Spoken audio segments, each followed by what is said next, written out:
Hey everybody, welcome to this week's Q&A.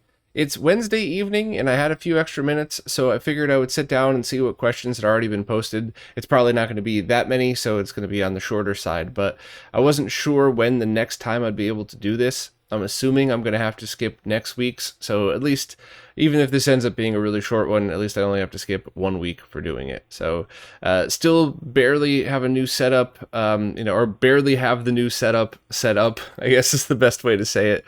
I'm trying the same thing I did, for all my nerd friends that want to know. I'm trying the same setup that I did for the weekly roundup, but I added the RN noise suppression to OBS to see if that made any difference. Armed with a Founders Porter with no glass and a piece of paper towel tied around my pinky because I have no idea how I cut myself, but I cut myself deep and apparently I didn't bring band-aids. So ghetto ass paper towel solution it is. So let's jump in and see what questions we got. First up, the GOAT says they're impressed with the homebrew input boards for the Sony BVM and PVM monitors, such as Martin's BKM68X clone. Also, input mods for PVMs and consumer TVs are pretty cool. One feature they wish their BVM D32 had was support for 21 kHz H-Sync video. Do I think that a mod or input board redesign is possible that would allow 24 kHz on the Sony BVM D32? That would make the D32 and then D24 and D20 and any of the ones that could use the same input boards a true tri-sync monitor for use with superguns. And that, to be perfectly blunt, is a question that's definitely over my head because I'm not quite sure what would be necessary to process that. I can tell you with somewhat certainty that the reason a lot of these monitors aren't able to do 31 kilohertz or 480p isn't just about the winding on the tube, and it's not just about the TVL or anything like that. It's the power supply as well. The power supply has to change frequencies to match the frequency of the signal. Now, I'm not 99% sure. That might be one of these actually situations where there's a lot more to it and I'm oversimplifying, but I think for the purpose of responding to your question, I think the easiest way to respond is just by saying, I honestly don't know, but it might be a lot more complicated than just adjusting an input board. It could be power supply, it could be the tube itself, and if either of those are the issue, it's never going to get hacked on a BVM because you can't just hack the power unit, you would have to then hack all of the processing controls that talk to the power unit. So it would be a much more complicated mod. And respectfully, there just aren't as many 24 kilohertz games as there are 15 and 31. So my respectful answer to that would be don't count on it, but it's something that you never know. I also said don't count on a 68X clone being done, so I hope that I'm wrong. But I think realistically, I don't think that's something that people are going to be focusing on. So I just probably wouldn't hold your breath for that one. Dorfus wants to know, now that I'll have more space, am I planning on adding retro arcade machines to my setup? If so, have any in particular been on your list to acquire? Funny you mention that. I own 2 arcade machines that I've barely ever played before.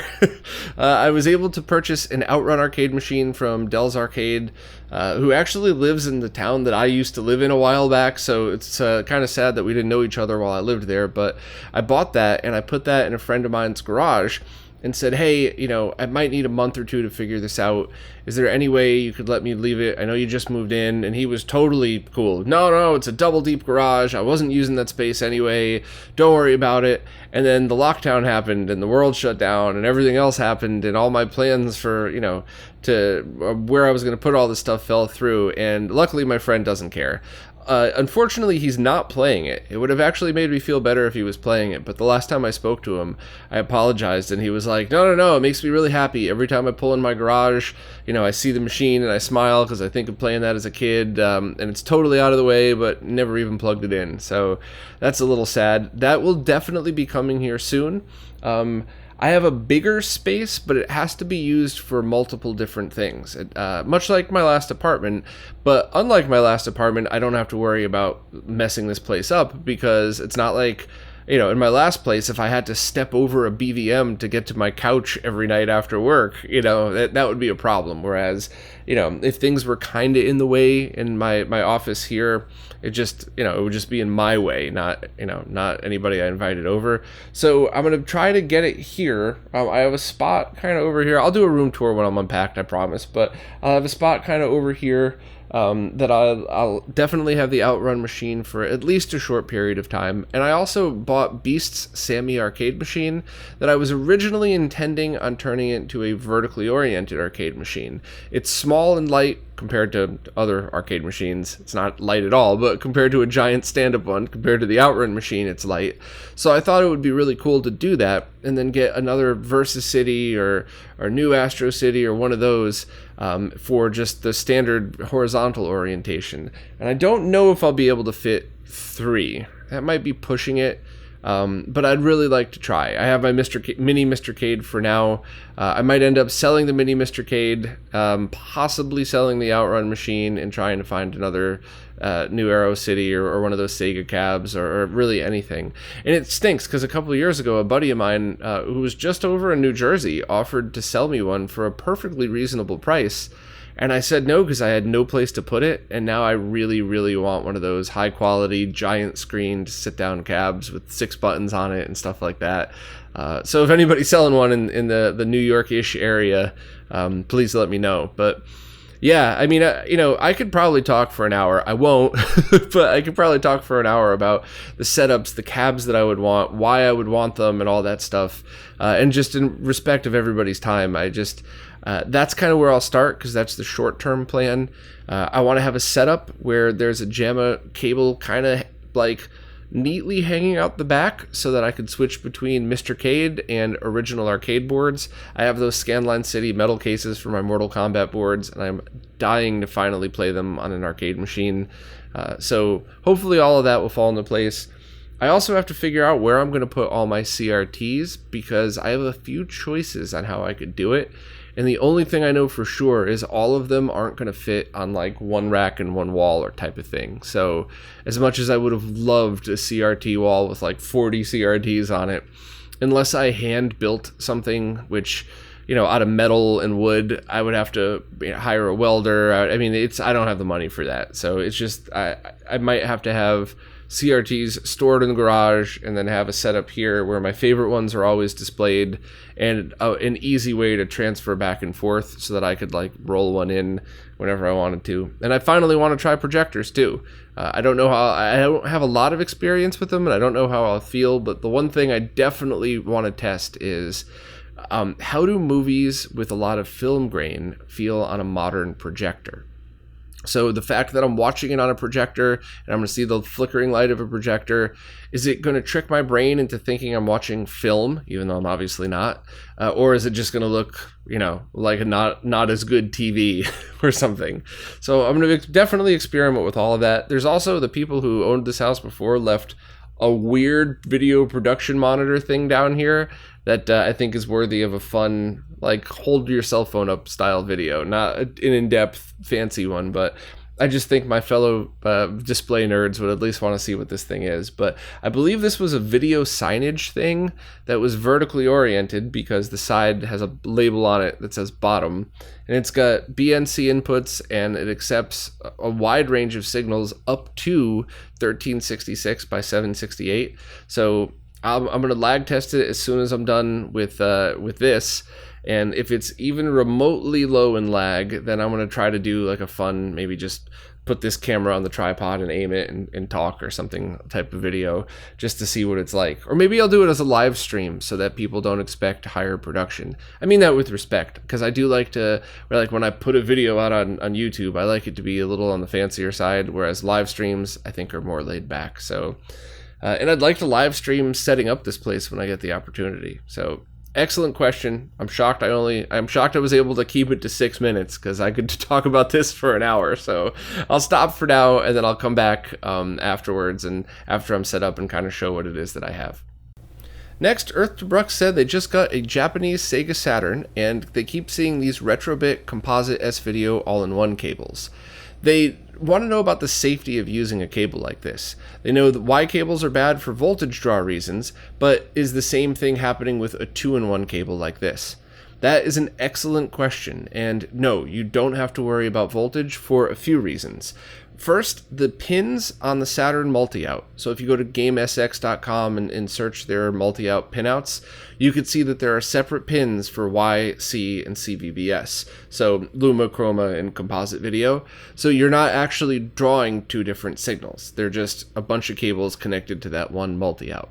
Now, the issue that you might run into is shielding, but that's not a safety issue.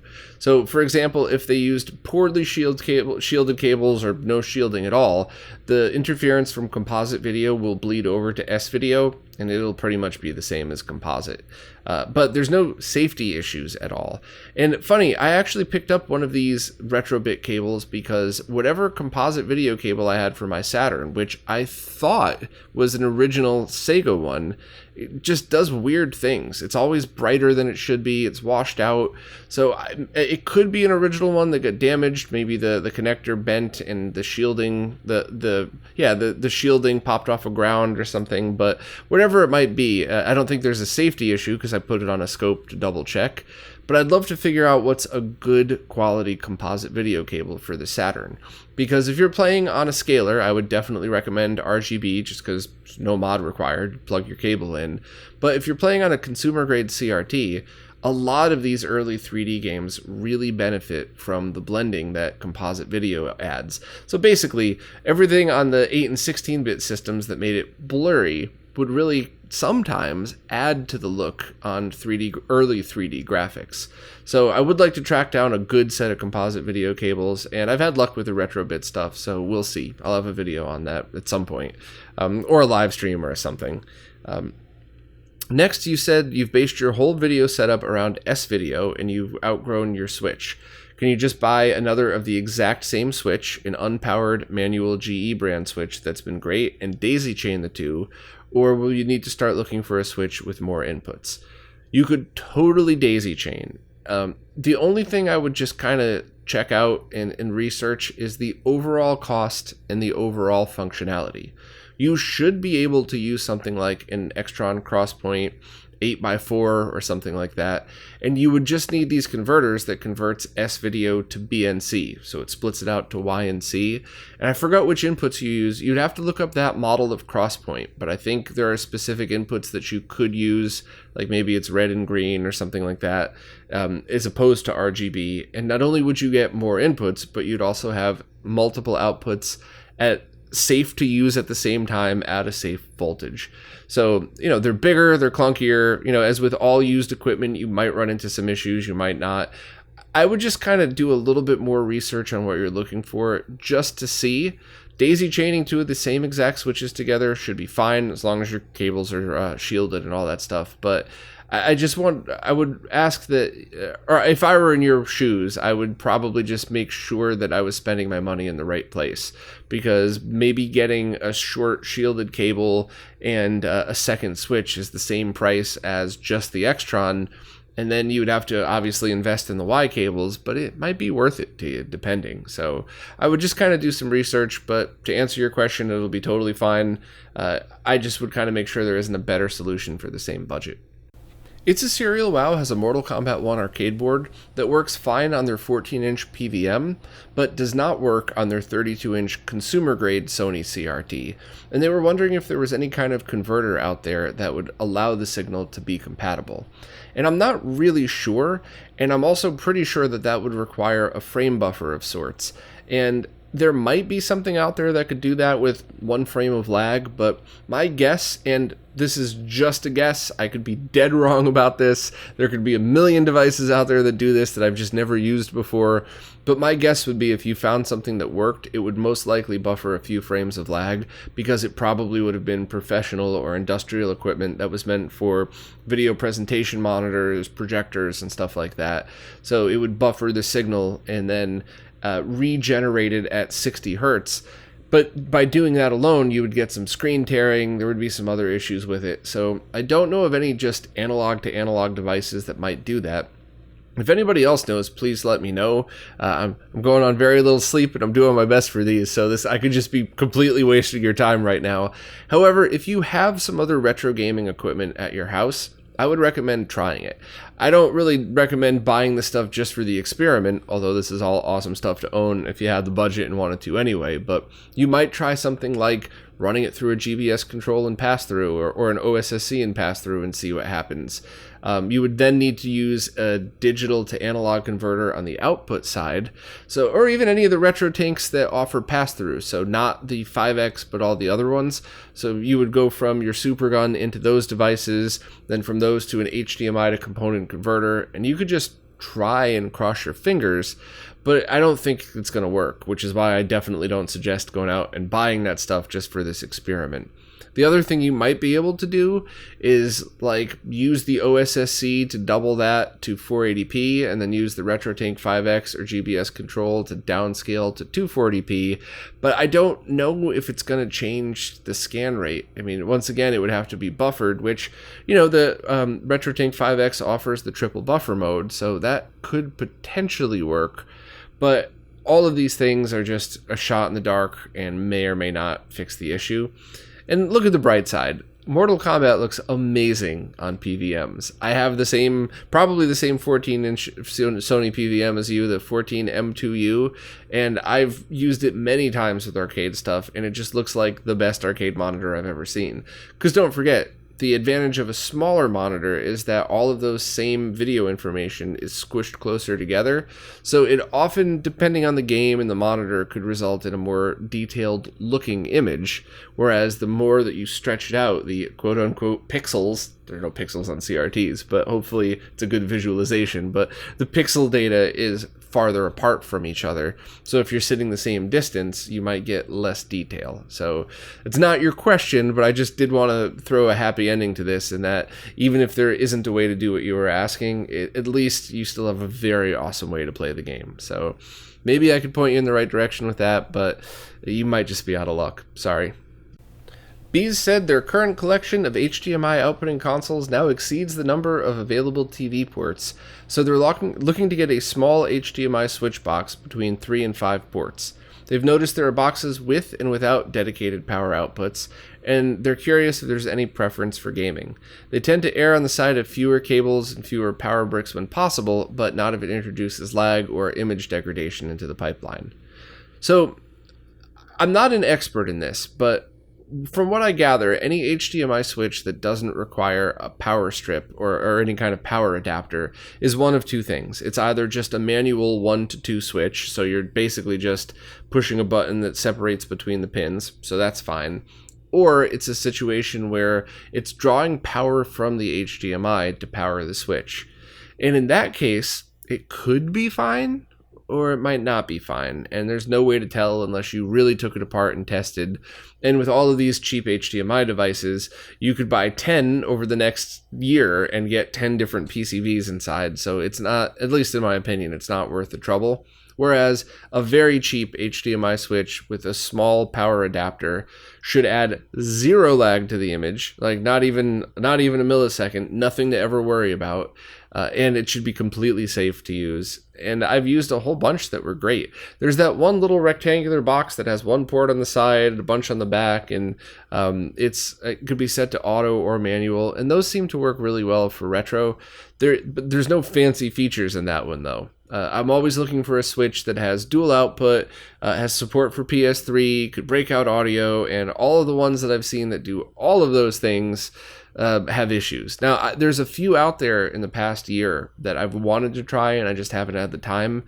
EasyCoo is the company that I just did the review of their splitter. I believe they have one that should work really well with everything, including the open source scan converter. But as far as the answer to your question goes, I would really just find a 5-port, cheap, powered HDMI switch.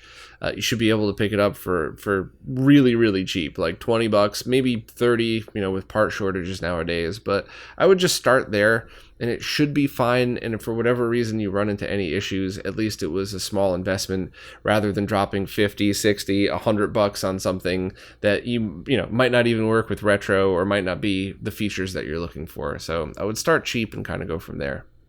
Next, Yeppo said, where can we see that Terminator music video? They couldn't find it. Well, now you're stuck hearing the story about it, because I just looked that up and then listened to it for the first time in months, and it just, I mean, you can see this shit-eating grin on my face. I love that video so much. So I'll put links in the description. It was the opening for the Philips CDI live stream. But I also posted it separately on social media. I threw links to Instagram because generally Insta's quality is a little bit better than Twitter's, at least.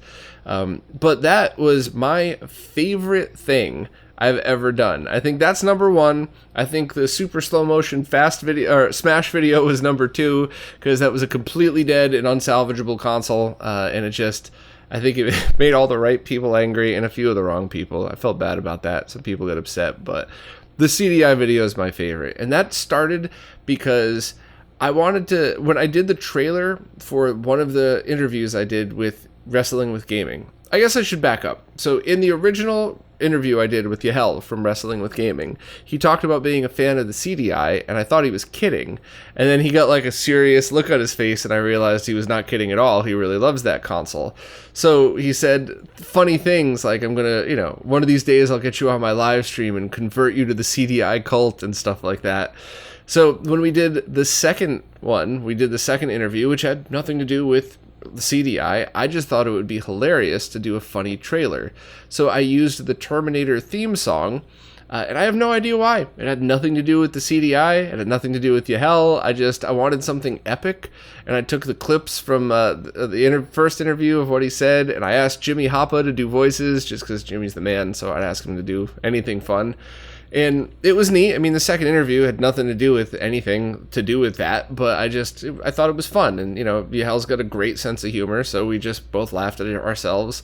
And when we were doing the CDI live stream, I said, I have to do this for real. And I was originally going to just put something silly together, but right about that time, even though it was a year later, I got a copyright infringement thing from Twitter saying that I can't use the Terminator song. So I was like, well, this is perfect. I'm going to do a heavy metal version of the Terminator theme song. And then, of course, my next thought was, I got to get Ronnie to do the bass on it, because Ronnie is a badass metal bassist who's been in bands, he's toured, he's played big gigs and stuff, and he's awesome. So I was like, let's see if Ronnie's in, and Ronnie was totally in. And then, of course, I asked my buddy Kendall to do the drums, because he's awesome. And in fact, I got to put a link to Kendall's new stuff, because he, even if you're not into metal, Kendall can play anything, and he's by far the best drummer I've played with. And I've played with some very good drummers. I've been lucky enough to be in bands, even just as fill-in guitarists here and there, just to help bands out, you know, when their guitarist was away or something. And he's just ridiculous. He's got a new instrumental album out that's a wide variety of music, but the music video is cool as hell. There's a playthrough of him just doing the drums, but it's the whole song. But anyway, back to your question, which you didn't ask, but I'm going to tell the story anyway. So I got all that done. But it was mostly nonsense. At one point, a few weeks before that, or maybe months before that, I posted a picture of myself with the Sega 3D glasses, and I thought it looked ridiculous, and I loved it. So I wanted to integrate that and do like the Terminator putting on the glasses, but it really had no point to it. It really was just like a bunch of random clips from the first interview, you know, made up of the original trailer I did, a really fun song, and then performance clips of Ronnie, myself, and Kendall.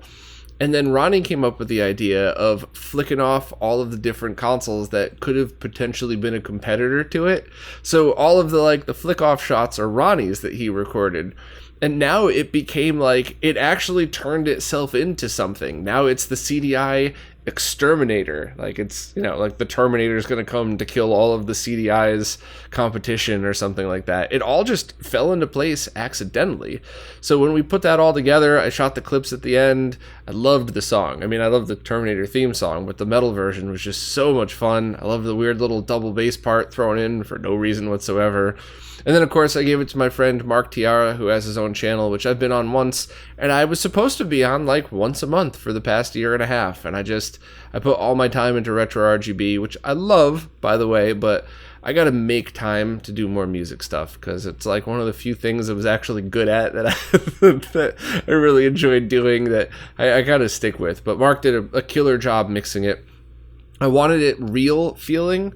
I didn't want it like over processed. That's just a preference. There isn't a right or a wrong. And I think it feels like when you watch this video, it makes me laugh every time. And I know I'm a dork that laughs at my own jokes, but it legit does.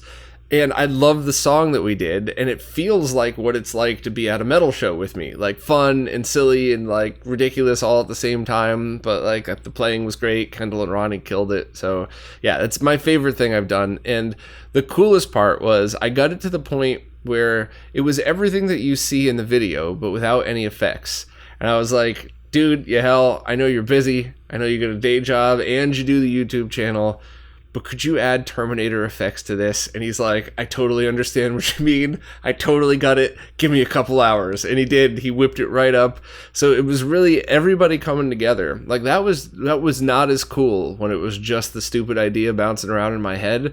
But between Ronnie coming up with the idea to flick off the consoles, between Yahel and the really awesome editing that he did and how everything else came together, I mean, that was perfect. And, we had to throw a picture of me and Jimmy on it just because why not? Jimmy's the man. I made that was a real picture that we took at the Portland Retro Gaming Expo, and I didn't tell him I was wearing it, and he came over to say hello, and I like unzipped my hoodie, and there's his avatar on my shirt, and we all enjoyed that. And I don't know, I loved that. I'm sorry for ranting for freaking 7 minutes about this, but that is legit one of the most fun things I've ever been a part of, and it just encompasses all of the nerdiness that's me. Music, heavy metal, retro video games, ridiculousness. I don't know. I love it all. So yeah, I'll leave links to all of that stuff, including Kendall's new video, his new album, and Mark's channel. At the very, very least, check out Kendall's new video on YouTube. I love the song. I listened to it probably 50 times in the past few days, and it's just a cool video. So if you're a drummer, it's a must-watch, and if you're a music fan, I still kind of suggest it. So yeah, Yeppo, you asked a question that should have been a one-sentence answer, and I just gave you 7 minutes of word vomit. Hope it was entertaining. Outers Evan recently found their old Gameboy Camera, and it's full of photos of their first cat, friends from middle and grade school, and lots of memories. They're normally not someone who laments losing childhood game saves, but this is one they'd like to preserve in amber for the rest of time. What's the best way they can go about preserving this file, or is there anyone trusted who could back that up for them? So that is an excellent question. I could tell you what I do and then don't know about this. I do know that there are ways to do it. I know there are ways to take ROM dumpers and extract the data and then get your pictures off of that. There's also different ways to manipulate that and share it with different things, but I don't remember what any of them are. I just started RetroRGB the last time I really looked into that because Cousin Scott was in the same position and he wanted to also use it to make videos, and it's a very long, nerdy, and awesome story that we'll save for a podcast with Cousin Scott one of these days. But the answer is I know you should be able to do it, but I completely forgot where you would want to get any of that info. So I'd like to respectfully ask anybody who's listening, maybe drop some links in the YouTube description or in the YouTube comments for any place that Outers Evan can go to for this info, or maybe anybody who does ROM dumping for, legal ROM dumping. This would 100% count as a legal ROM dump. Anybody that's able to do any of that might be able to help, because this is a very awesome thing. And I've actually had a bunch of my friends over the years contact me for the same stuff, for like Betamax, VHS tapes, like Beta High 8 or whatever, the little small ones that you used to put in the old school cameras. They'd find stuff of their past relatives that they wanted to make sure that they archived, and I was able to get all of that stuff for them. So I understand how important this is. So give it a couple of weeks. If you don't find a link, if no one posts it, or if you're not able to find where you're at, please ask again. Remind me that you already asked the first time, and then I'll just personally contact a bunch of people and see if we can get it done for you, because I totally get where your mind's at with this one, and I would want to do the same thing. So hopefully some awesome people would be able to take the time to post in the comments so you'll know where to go, but if not, I got you. Just contact me in a bit. Watermelon Bonsai said it finally happened. They ran out of ports on their SCART switch. They only need one more port though, so they've been looking for some sort of adapter or splitter and came across this. Do I think it would be safe to use? That would be a hard no. That would be an absolutely, definitely do not use this. This is literally a Y cable. So these are the things that I always say don't use with video signals. There's some exceptions, but I never want to talk about those because I never want to give people the wrong impression. I always try to bend over backwards to save people money, but I would so much rather hear 5 people get upset with me because they didn't actually need to buy something different than 100 people come after me because they ruined their consoles using a Y cable. So it's a very good practice to just always assume that all Y cables are bad for video. Not for audio. It's not the best for audio, but it's not bad. There's no safety issues. But this is definitely not what you would ever want to use. The good news is, if you really only need one more port, you could find 1 to 2 SCART switches. You could find them on eBay. They're not the best quality, so just stick your least favorite consoles on them. And it's a manual switch that toggles between the two.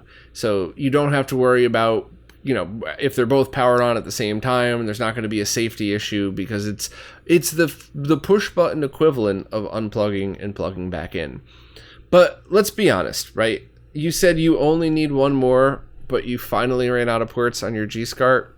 You know you're going to put some more stuff in there. You know it. It's going to happen. It might take another year or two, but you're going to have another console in there. So what I think might be a better solution would be to look for used G-SCART switches on eBay.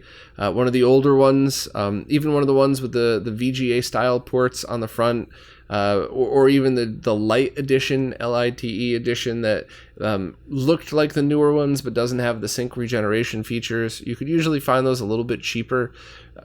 If you ever think that you want a fully automated solution that would add more ports, that you don't have to worry about anything else, that's definitely the best answer. But you could also just find something like the Otaku switch or any of the other like non-powered manual switches that add more ports, and it's not going to be too much money. It wouldn't be the cost of a full brand new G-SCART. So I did just want to throw out some other things and other suggestions there because I think we all know that this stuff gets a little bit addicting, and one of these days somebody's going to get you a deal on something that you maybe never really wanted, but now you kind of want to try it because it was cheap. So it's probably in your best interest to do that. And if the budget allows, a used G-SCART switch Lite or something might be the best solution to cover you for the future, because then you would get 7 more, because remember, you have to take one of the inputs on your current one to connect the old one, so you'd end up with 7 more inputs.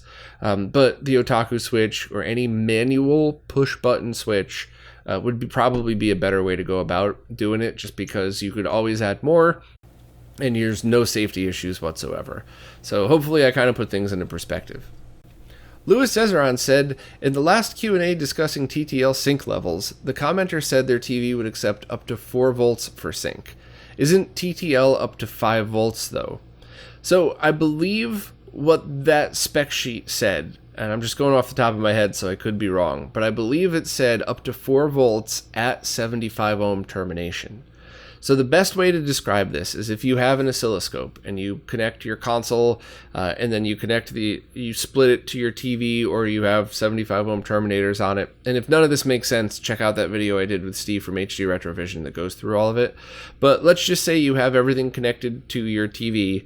You get everything up and you get the sync voltage, and it's at 500 millivolts, which is perfect. That's exactly what you would want for standard consoles and SCART equipment. And then you just unplug the TV, or you unplug the 75 ohm terminator. You're going to see the voltage spike, and that is unterminated voltage. So off of memory here, because I can't quite remember, I sort of remember the full situation, but I believe that said 4 volts under 75 ohm termination, which might be up to like 8 volts unterminated.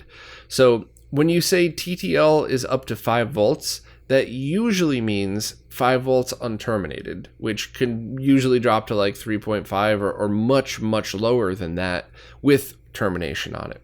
And I think the more important thing to look at is the full range. So you have that monitor 4 volt with 75 ohm termination, means it could probably go from down to almost nothing up to quite a bit. So if it says 4 volts at 75 ohm and your device tests it higher than that, I definitely, that would be pushing it. But for your average video equipment, it's never going to hit that under full load. So if anybody listening has ever been in a scenario, a realistic scenario, not like the cable fell on top of your AC power cord, but like a realistic scenario in which they've found higher than 4 volts under load, please let me know. But I certainly have never seen that. I've definitely seen it with no load on it, no termination. Now, the other thing that you asked is non-TTL level sync. What would that be? 1 volt or 0.7 volts? So the SCART spec says it's something like 260 millivolts to 900 volts. I'm probably not getting the exact number, but it's close enough that it should be fine. I usually aim for around 500 for my equipment, but it really depends on what you're looking for. But once again, that's under load. That's with 75 ohm termination on it. As a rule of thumb, I like to keep it like over 250 and under a volt. And somewhere in the middle of that is usually good. I've seen a lot of people keep it at 0.7 at about 700 millivolts just because that's what they keep all of their video signals as. So they just like that mindset of RGB and S are all at 700. That's all fine. Once again, just to make sure I'm clear, in case anybody's half listening while jogging or driving or something like that, this is all talking about with a 75 ohm termination load on it. So good questions. I don't think you would have to worry about anything in the gaming world jumping over 4 volts with a load on it. But like I said, please anybody chime in and correct me if I'm wrong on this one. But certainly even with things like arcade boards and stuff like that, as long as it's connected correctly, I don't think you would have any issues with stuff like that. The Remora wants to know if I have a recommendation for a universal light gun. They have a RetroTink 5X, so they could draw a border for the Sinden light gun, but they want one that's able to be used on original hardware, preferably with a CRT. The consoles they want to use are PS1 and 2, N64, GameCube, Dreamcast, and Saturn. So, using a RetroPie and a Sinden light gun is definitely going to be the easiest because it's all USB based. You don't need converters and external boxes and configuration, and it's probably going to be the easiest solution that's available right now.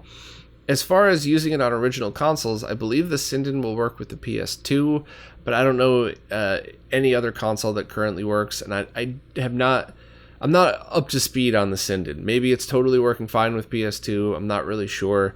There is another light gun coming out by JB. There's actually 2. One that'll work on everything, and then one that's for CRTs only, I believe. I might be getting that one wrong, but it's kind of sort of what you were talking about, but then JB would also have to implement the code and the hardware to port it to all of these other consoles, and I'm not even sure if it would be possible on something like the Sega Master System. It might only be possible with consoles that have a frame buffer so that you could have a few extra milliseconds to do the translation between the generic gun and the console. But that's all kind of speculation. JB, if you're listening, please chime in. I'm certainly not an expert at this, and I'm kind of still half asleep and trying my best here. So I might have just messed that one up. But I think just the direct answer to your question is, at the moment, RetroPie and a Sinden light gun is probably going to be the best bet. I think that you might run into some lag issues, but I don't think it's going to be the same as a fighting game or an 8-bit game where you're timing your jumps in the exact places that they're supposed to be. I think the experience of having a fun time shooting stuff on a screen is probably going to be the same. So for the short term, I would probably do that. But definitely keep an eye on JB's work. I did a couple posts on RetroRGB about it, or one of us did at least. And I of course will update everybody when that becomes a product that you could just buy. I believe there was somebody that was making a few by hand, but JB was trying to work on getting that to be something that's more purchasable. I'm not really sure. I haven't followed up with them in a while. I need to though. But yeah, so please check into that. And I'll keep everybody in the loop when there's a release date and some tests on that. Well, that's it for this week. My finger stopped bleeding. It's always good. I only made it through half a beer, so this wasn't a very long Q&A, but always fun to do these, and I'm glad I was able to find some time to do it in the midst of a move and everything else. Most likely, in fact, almost definitely, I'm not going to be able to do it next week. That's when a lot of the stuff's coming through, and I don't even know what's going to be up with the podcast in the next 2 weeks. I should be able to have that out on Wednesday, no problem. I don't know about the following Wednesday, though. video. But I'm going to give it my all and try my best. I might do the Q&A on an odd day like this one, just when I have a few moments to get it done. But we'll see what happens. Either way, I very much enjoy doing these, and hopefully you all at least mildly enjoy listening to them, because this is always fun to do. But anyway, if you're new to any of the support services, it's never like this. I'm always consistent. I rarely missed in the 3+ years I've been back doing this full time. And if you have any question whatsoever, just ask wherever you find this Q&A post where you support.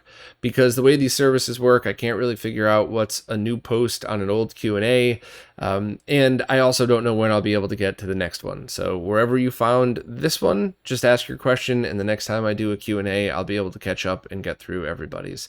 So as always, thank you all so much for watching and listening, and of course, thank you for supporting, because without your support, none of these videos, any of the projects I'm involved in, the podcast, or the website would ever survive without you. So thank you all so much, and I'll see you in probably a week and a half.